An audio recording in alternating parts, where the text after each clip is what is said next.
To his family, he was a quiet, lovable, lonely boy. To his neighbors, he was a hard worker and a dedicated community man. To those in wider society, he was a politically active socialite who, as his alter ego, Pogo the Clown, entertained children at birthday parties. And yet, to more than 30 young boys unlucky enough to have crossed his path, John Wayne Gacy was a sadistically violent killer.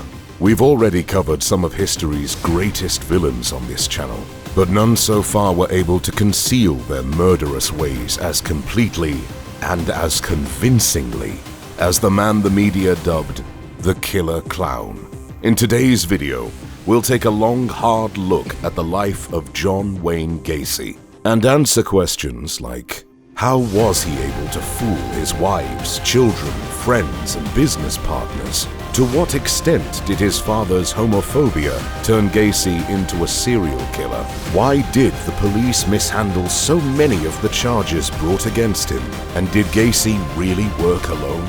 Or are some of his victims' murderers still out there running free? Welcome to The Memoirist and to John Wayne Gacy, the real-life Jekyll and Hyde.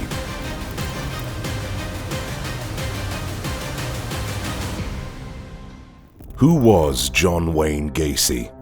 Named after his mother's favorite movie star, John Wayne Gacy was born in Chicago in 1942 during the Second World War. His grandparents had emigrated to America from Poland a few decades before, and for the rest of his life, Gacy would cling proudly to his Polish Catholic heritage.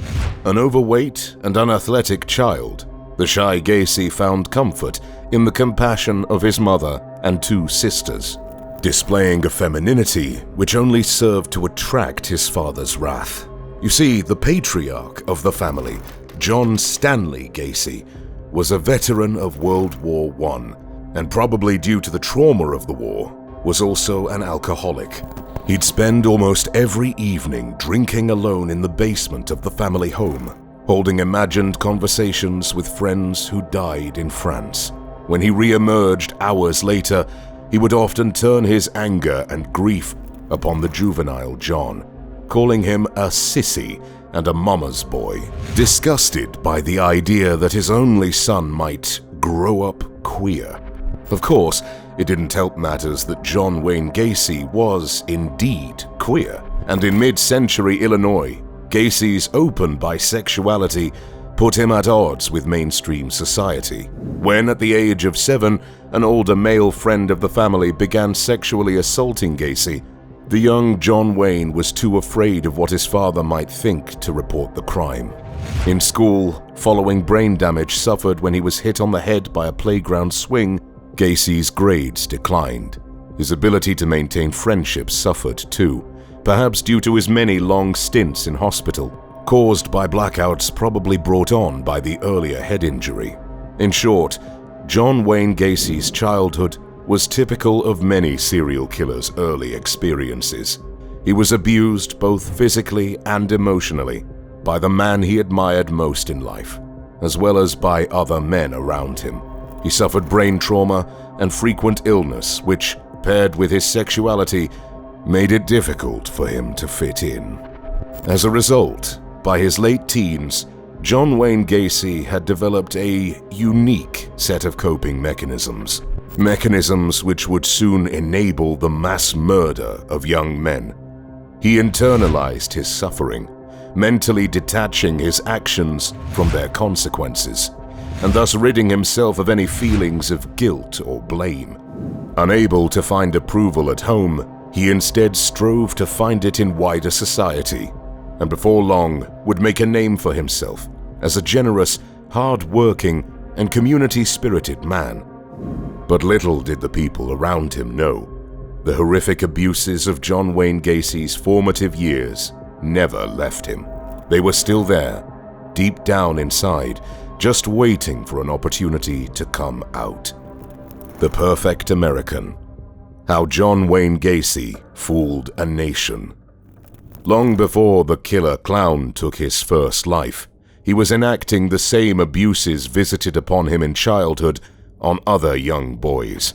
Unable in the 1960s America to explore his bisexuality in an open and healthy manner, and forever damaged by his earliest sexual experiences, John Wayne Gacy spent much of his adult life attempting to elicit sex from boys as young as 14 through means of trickery, manipulation, and violence. When he took his first real job at a mortuary in Las Vegas, he would also discover that his arousal peaked in the presence of death. Though this scared him enough at the time to run back home to his parents, the sensation of cold, dead flesh beneath his fingers would linger long into Gacy's warped mind. Back in Illinois, Gacy had his second homosexual experience at the age of 24. Unfortunately, however, it was yet another abusive one. A colleague of his at the Springfield Shoe Company deliberately got Gacy drunk to the point that he agreed to allow the man to perform oral sex on him. To convince Gacy, the man told him that sex with other men was necessary if you wanted to increase your sexual prowess with women.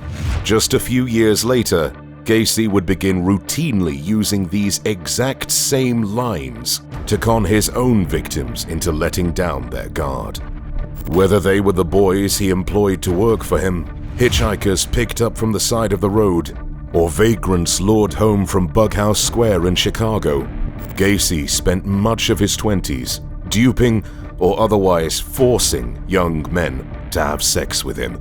From sexual battery to rape, his victim count was steadily growing.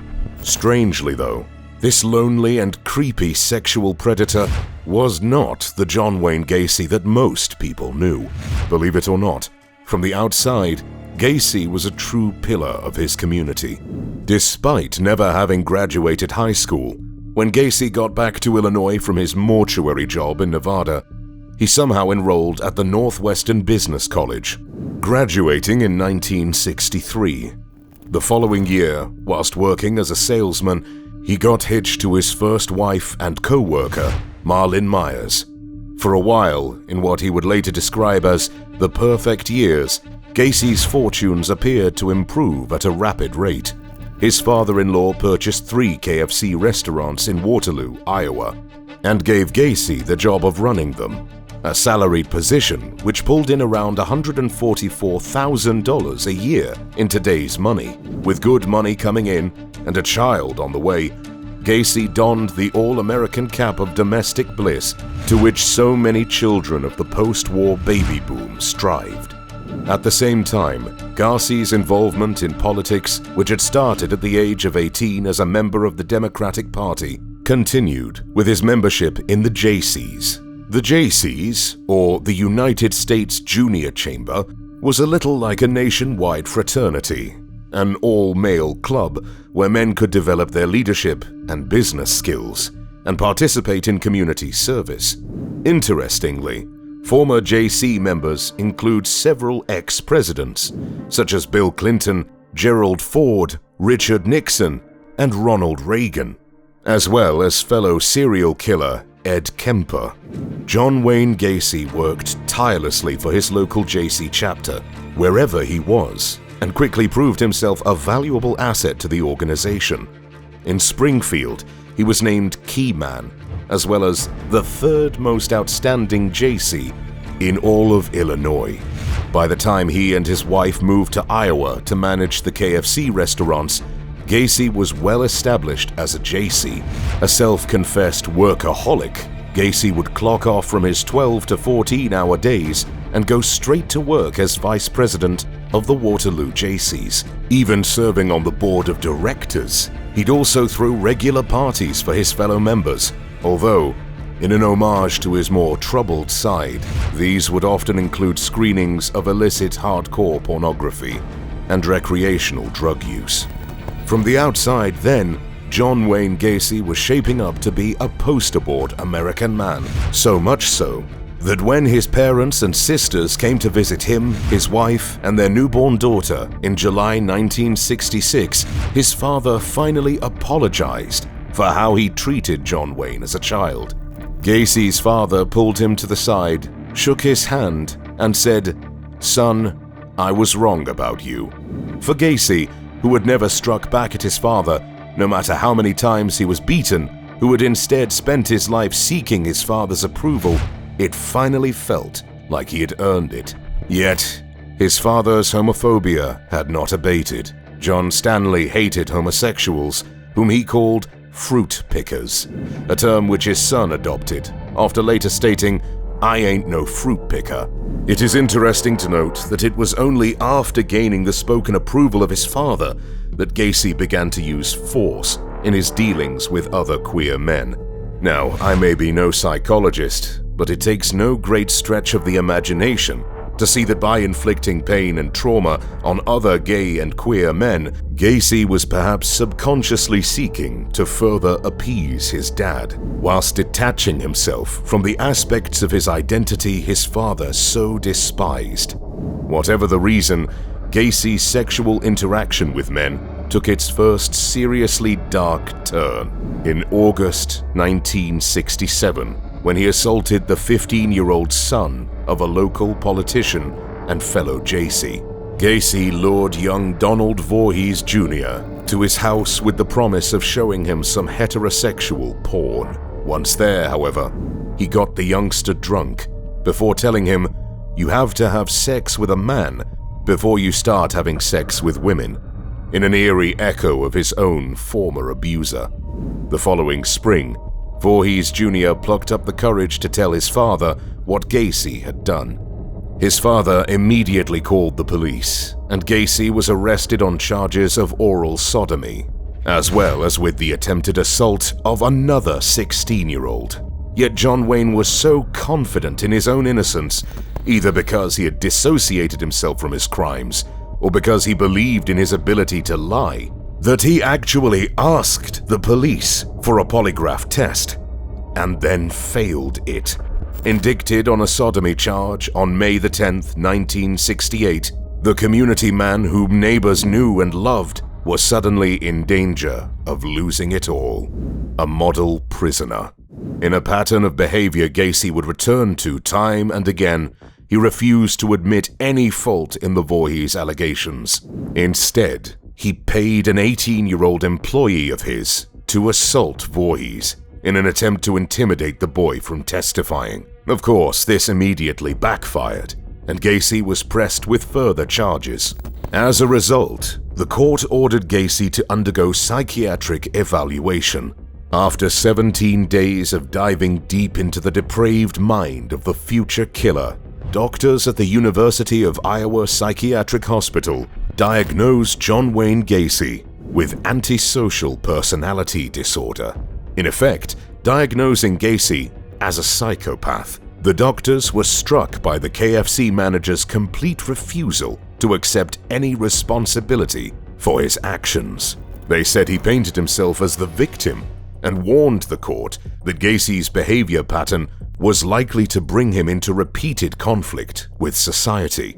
This was not the first red flag concerning Gacy's inner demon, and it would certainly not be the last. On December 3rd, 1968, John Wayne Gacy was sentenced to 10 years in prison for the crime of sodomy. That very same day, his wife Marlin filed for divorce, petitioning the judge to award her full custody of their 2 children, the family home and property, and alimony, which she was awarded the following year. Gacy would never see Marlin, nor his children, ever again.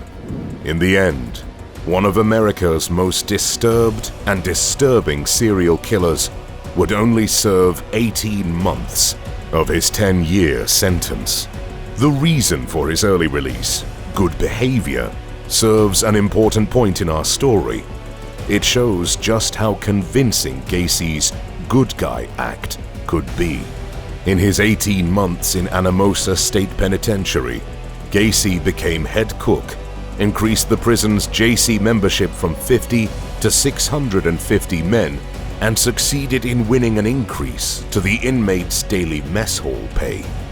He oversaw a number of other projects to help improve conditions in the prison, took and completed 16 different high school courses, and even had a miniature golf course installed in the recreation yard.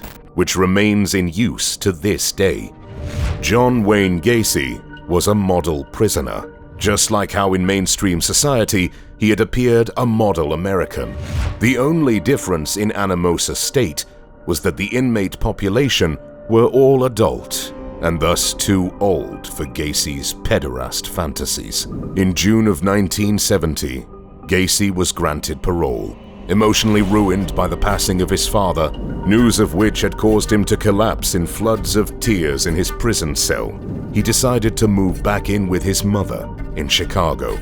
Most people would have taken this experience as an opportunity to turn a new page.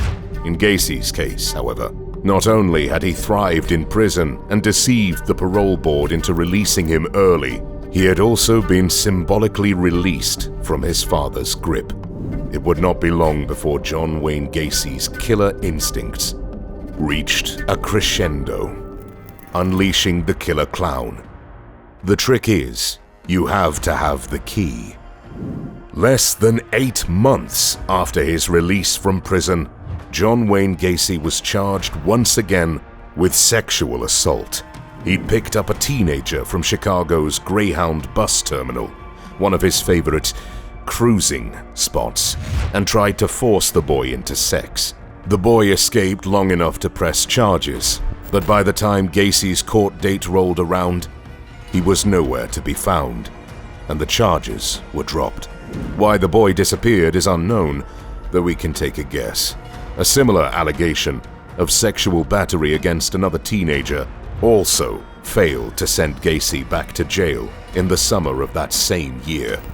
Either one of these cases should have stopped Gacy before he could begin killing, but due to a breakdown of communication between the Iowa Parole Board and Illinois Police Department, nothing ever came of them.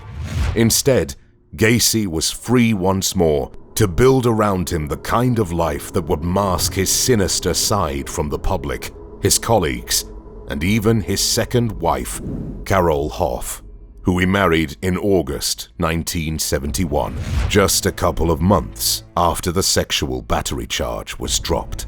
The newlyweds soon moved into Gacy's infamous house on 8213 West Summerdale Avenue, where the vast majority of the killer clown's murders would be committed. From there, Gacy took no time at all in establishing himself as a friend of the community. He hosted lavish themed parties every summer, loaned his construction tools to neighbors free of charge, and became engaged in local politics once again.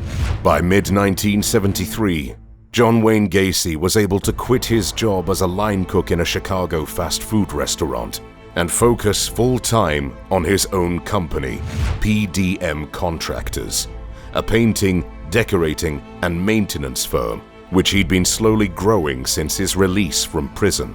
A few years later, PDM Contractors was making over $200,000 in annual revenue. His standing in the community improved even further, with the most unsettling development of all, the creation of his grinning alter ego, Pogo the Clown.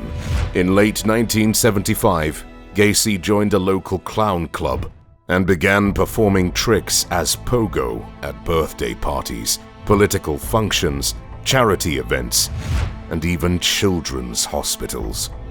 Gacy later said that dressing up as Pogo allowed him to regress back to childhood. This would be innocent enough were it not for the fact that the tricks he performed as Pogo the Clown, such as escaping from handcuffs, were exactly the same tricks he was performing in private on his victims. As far as we're aware, John Wayne Gacy took his first life on January the 3rd, 1972. Following a New Year's party the night before, Gacy picked up 16-year-old Timothy McCoy from the Greyhound bus terminal planning, as usual, to take him home and coerce him into having sex. Only this time, something went wrong. According to Gacy's later confession, he woke in the morning after sex with McCoy to find the boy standing in the doorway to his bedroom with a knife in his hand. Assuming the boy meant him harm, Gacy leapt to his feet, overpowering McCoy and suffering a slash to his arm in the process. After a struggle, Gacy pushed the young boy to the floor, sat on his chest, and stabbed him to death. Only after the boy had died did Gacy discover the bacon and eggs cooking in the kitchen and realized that young Timothy McCoy had only been holding a knife because he had been cooking Gacy breakfast. The event was a true turning point in Gacy's life. Up until now, he had engaged in homosexual sex through force and coercion, if he wasn't able to get it consensually, but his victims had always been allowed to live. With the murder of McCoy, however, Gacy tapped into a previously uncharted part of his psyche. Though he was initially shocked and overwhelmed by the blood and the sounds of McCoy's final breaths, he then experienced what he would come to call a mind-numbing orgasm. That, he later said, was when I realized that death was the ultimate thrill. Over the next several years, Gacy killed only twice more. Not only is this typical of serial killers, whose first kill gives them such a rush that they experience a long cooling-off period before the next, it can also be attributed to the fact that the presence of Gacy's wife in the house prohibited him from committing further acts of violence at home. As you might imagine, however, his marriage to Carol was becoming increasingly fraught. From the start, Gacy was open with Carol about his bisexuality, yet this was as far as his honesty extended. He was constantly cheating on her, bringing young men and boys back to his garage, which she was not allowed into. When she did once manage to sneak in, she found the place bathed in light from red bulbs, with mattresses on the floor and mirrors on the ceiling. The terrible smell in the garage Carol couldn't place. She had no idea that it was the smell of Gacy's third victim, decomposing under the floor. Still, it wasn't the infidelity which finally broke Carol Gacy, but an argument over money. In October 1975, after a year in which Gacy's pursuit of young men edged towards its zenith, Carol finally asked for a divorce. It was finalized in March of 1976, freeing John Wayne Gacy to pursue his fantasies to their inevitable and gory end. Over the next 2 years, right up until his arrest, Gacy the Killer Clown tortured, raped, and killed young boys with a voraciousness only the most callous and psychopathic killers in history have exhibited. Left largely alone in his house on Summerdale Avenue, John Wayne Gacy murdered at the rate of approximately one young man a month for over 2 years straight. Sometimes he'd murder 2 boys in the same night. Victims he nicknamed his doubles, and the murders always followed the same pattern. Through his roles as a boss at PDM contractors, Pogo the Clown attending parties, or simply as a friendly face to lost souls at bus stops and in public parks, Gacy would lure boys back to his empty house with the promise of a job, drinks, drugs, or money for sexual favors. Once home, he'd then get his victim drunk or high, and when they were inebriated, would produce the handcuffs he used in his performances as Pogo.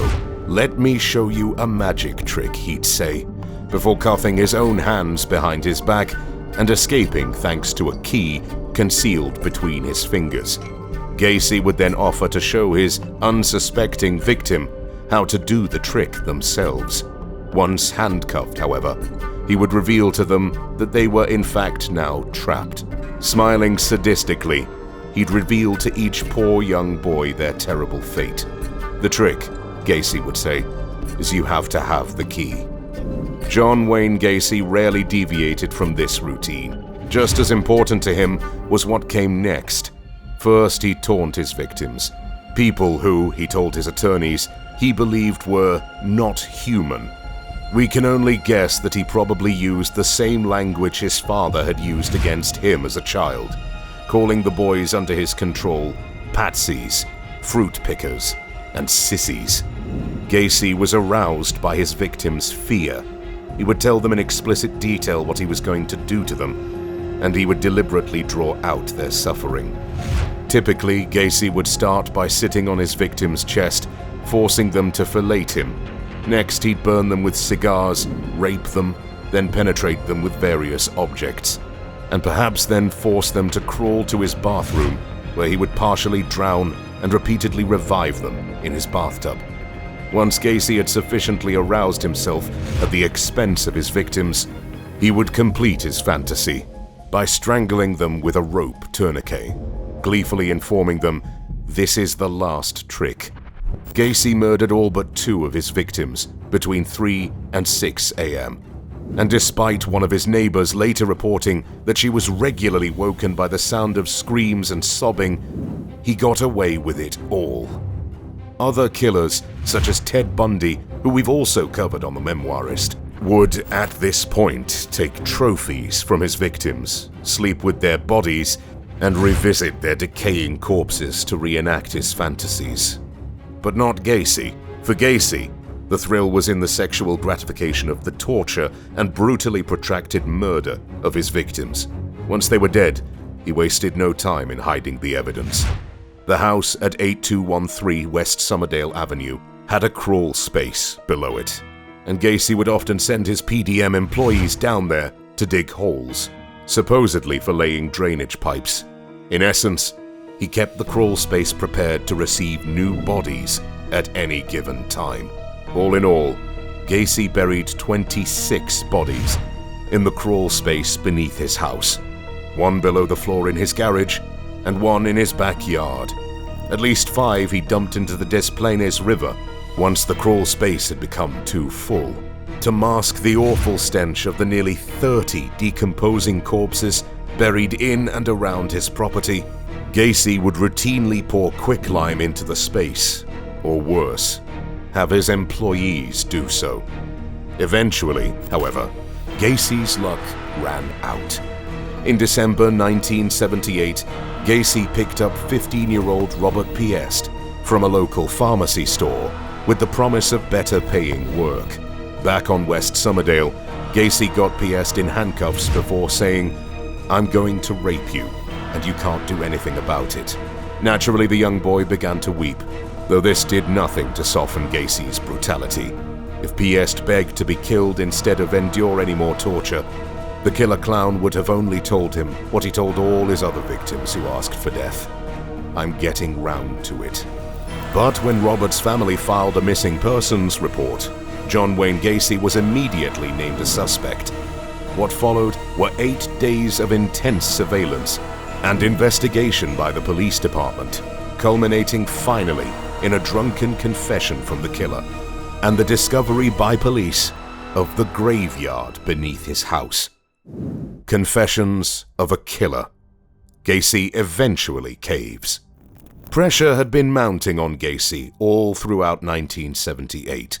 In January of that year, a 19-year-old student named Robert Donnelly, who had been released by Gacy after hours of torture and rape, reported his assault to the police, though the police ignored the charges, believing Gacy's claim that Donnelly was his sex slave. They could not ignore further charges leveled against Gacy by another lucky escapee, Jeffrey Rignall.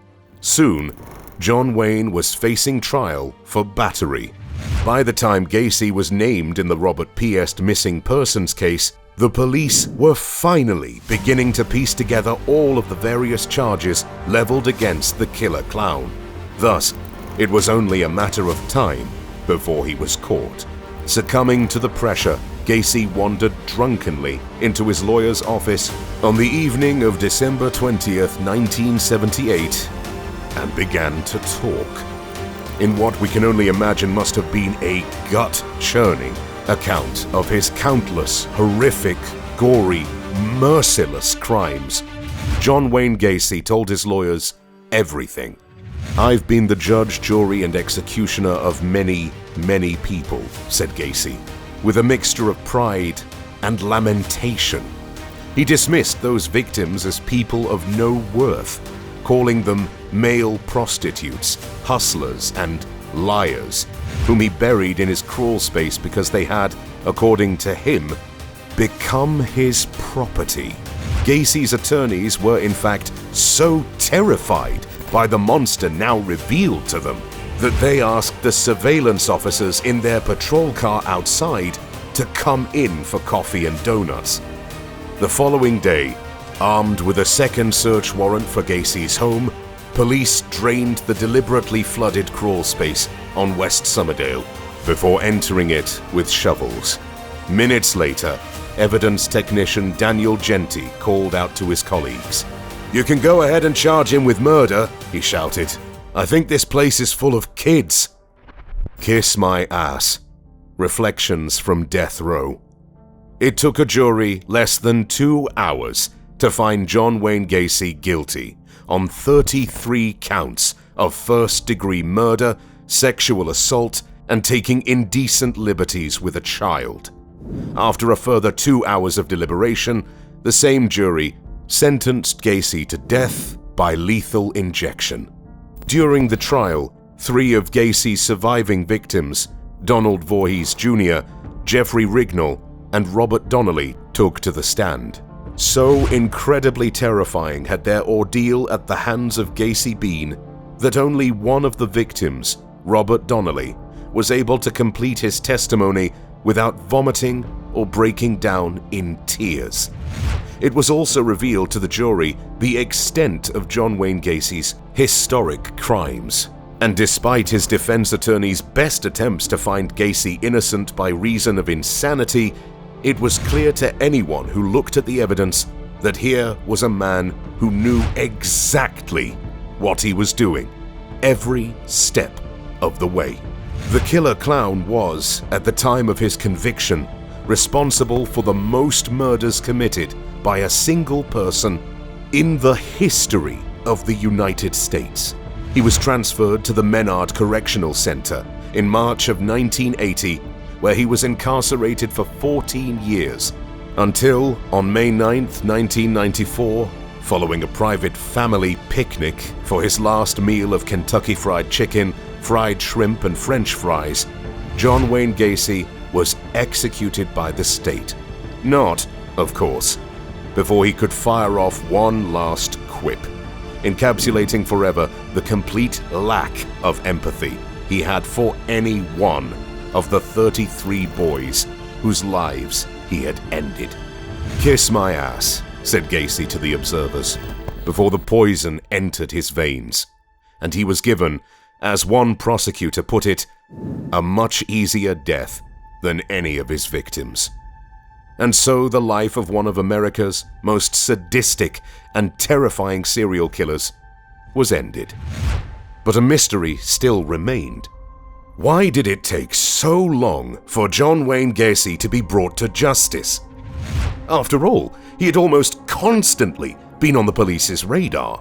At 25 years old, Gacy had assaulted the young Donald Voorhees, then paid an employee to assault him further in an attempt at intimidation, resulting in his arrest.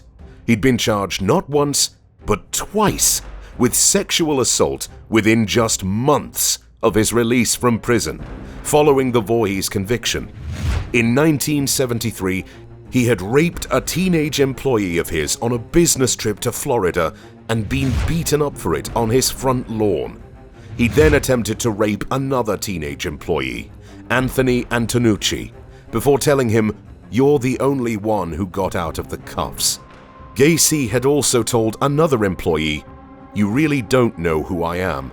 Maybe it would be good if you give me what I want." Even more incredible is the fact that the parents of Gacy's third victim, John Butkovich, called the police over 100 times in the 3 years following their son's disappearance, urging them to investigate John Wayne Gacy further.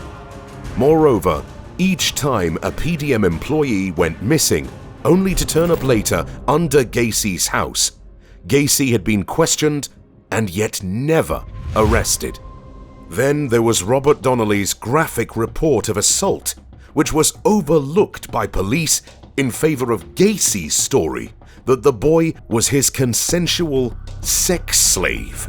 And finally, there was Jeffrey Rignall, who had escaped Gacy before staggering to his girlfriend's apartment covered in blood and burns, and who was also ignored by police.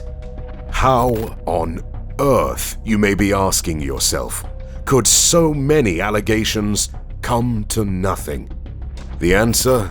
Well, sadly, it may be as simple as the deep-rooted homophobia present in the police force at the time. At worst, they may have been actively glad that someone, Gacy or otherwise, was out there murdering queer boys. At best, they let the allegation slide because they didn't understand gay culture well enough to know that violence is never an acceptable part of sex. Whatever the reason, Gacy should have been stopped on multiple occasions, and long before he ever killed. Instead, he was allowed to go about his life as he liked, even escorting First Lady Rosalind Carter to the 1978 Polish Constitution Day Parade. Gacy is even photographed with the First Lady Carter, shaking her hand and wearing an S-pin, which gave him special security clearance. Whilst at the very same time, back beneath his Chicago home, 29 boys lay brutalized and buried. And what of the theory that Gacy did not work alone? At least one of the murders verifiably occurred when Gacy was out of town on business, a fact which can be proved by his travel receipts. Moreover, Jeffrey Rignall, who had been assaulted and tortured by Gacy at the West Somerdale house, testified in court that at one point during the abuse, another young man with brown hair had knelt beside him and watched Gary carry out the torture. Even the officers tailing Gacy in the days leading up to his arrest felt there could have been accomplices to the crimes. On one occasion, they overheard an employee of Gacy's, Michael Rossi, ask Gacy, "And what, buried like the other 5? John Wayne Gacy even told FBI profiler Robert Ressler that 2 or 3 PDM employees had assisted with several of the murders.